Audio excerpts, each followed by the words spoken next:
is going to be the lats. So with the lats, it's a pretty big muscle. So with the lats here, we're going to be looking at the lateral posterior view of the lat. So as you can see, it is pretty big in terms of where it's at on the back. So as for the insertion and origin points, we have a lot of origin points here.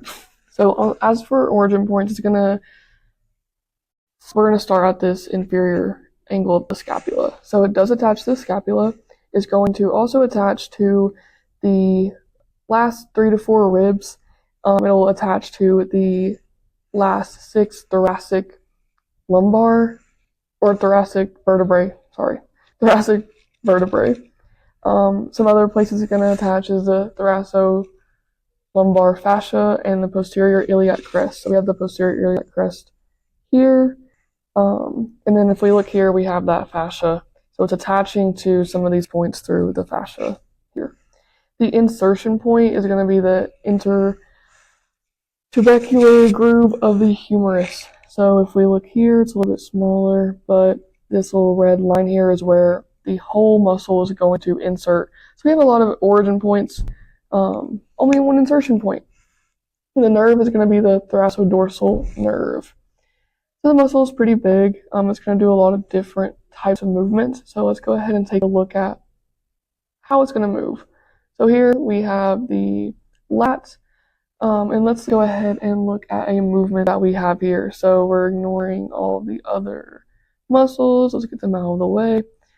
So here, not the greatest movement, but this is a view of it.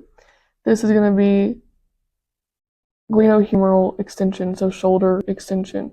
As you can see, the muscle is pulling backwards, right? So it's going to be moving down toward the origin points on the vertebrae and iliac crest. A fun fact about the lats, like I said at the beginning, it is a large muscle. It is the largest muscle in the upper body. A lot of people will refer to this muscle as wings because whenever you have well-defined lats, it makes you look like you have wings in a sense.